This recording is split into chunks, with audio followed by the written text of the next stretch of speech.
नमस्कार मित्रांनो, तुम्ही कधी असा विचार केला आहे का की आज आपल्या दारात अन्नाच्या एका तुकड्यासाठी भटकणारी, उन्हातान्हात तडफडणारी मुकी जनावरं पुनर्जन्मी कोण असतील?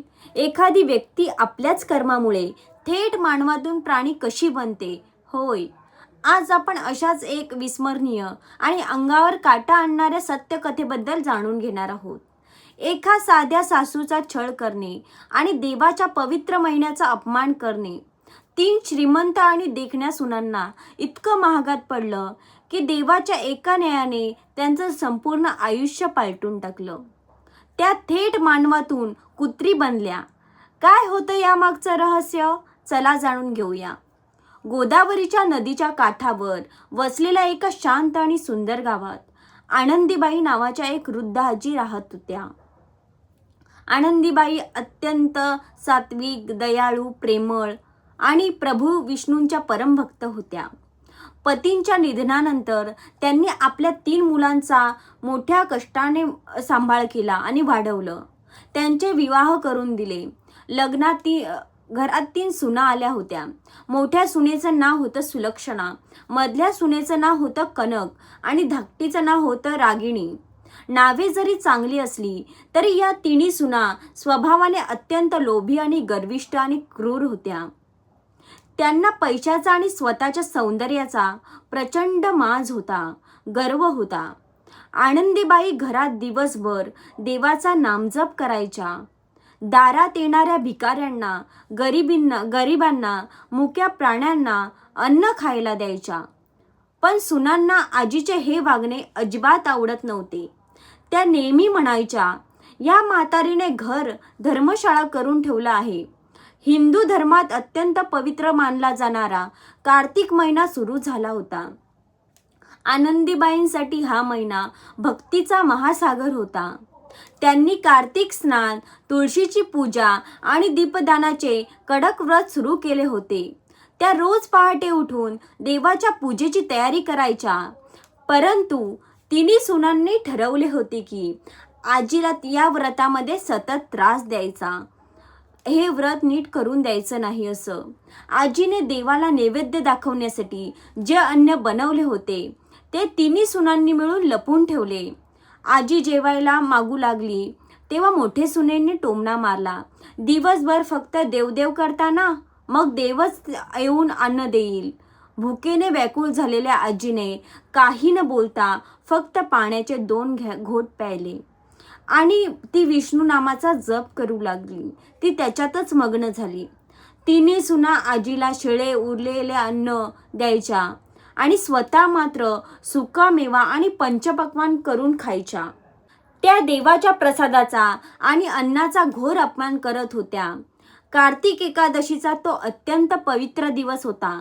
आजीने दिवसभर कडक उपवास केला होता.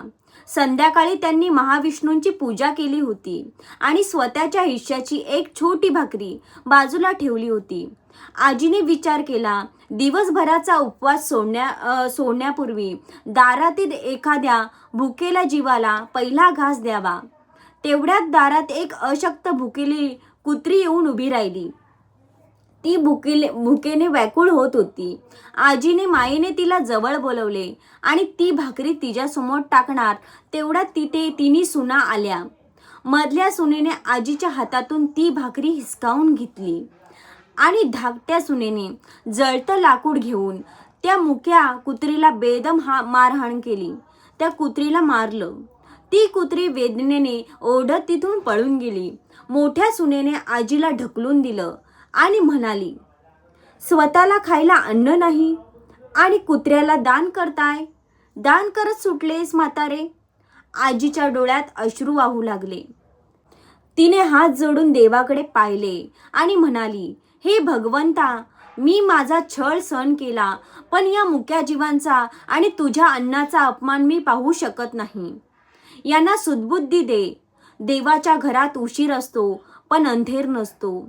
कार्तिक महिन्याचे पवित्र व्रत मोडल्यामुळे, सासूचा छल केल्यामुळे आणि अन्नाचा माज केल्यामुळे सुनांच्या पापाचा घडा आता पूर्ण भरला होता. काही वर्षानंतर 3 सुनांचा एका भयानक आजाराने मृत्यू झाला. पण कथा इथे संपत नाही मित्रांनो. कर्माचा सिद्धांत असा आहे की तुम्ही जे पेराल तेच उगवेल. पुढच्या जन्मात तिन्ही सुनांना त्यांच्या कर्मांची शिक्षा म्हणून त्याच गावात भटकणाऱ्या कुत्रिणीचा जन्म मिळाला. ज्या सुना एकेकाळी 56 भोग खात होत्या आणि अन्नाचा माज करत होत्या, त्या आज सासूच्या दारासमोर अन्नाचा एका तुकड्यासाठी एकमेकांशी भांडत होत्या, रडत होत्या. त्यांना त्यांच्या पुनर्जन्माची जाणीव झाली होती, पण आता वेळ निघून गेली होती. दुसरीकडे आनंदबाईंच्या आपल्या भक्तांच्या बळावर थेट वैकुंठ लोक प्राप्त केला होता. मित्रांनो, या कथेतून आपल्याला हे शिकायला मिळतं की घरातल्या वृद्धांचा छळ करणे आणि दारात आलेल्या भुकेल्या प्राण्यांना मारणे हे सर्वात मोठे पाप आहे. अन्न हे पूर्ण ब्रह्म आहे आणि त्याचा कधी अपमान करू नये. आज केलेल्या कर्माचं फळ उद्या नक्की भोगावं लागतं. तुम्हाला ही कथा कशी वाटली कमेंट करून नक्की सांगा. व्हिडिओ आवडला असेल तर लाईक करा, शेअर करा आणि चॅनलला सबस्क्राईब करायला विसरू नका. धन्यवाद.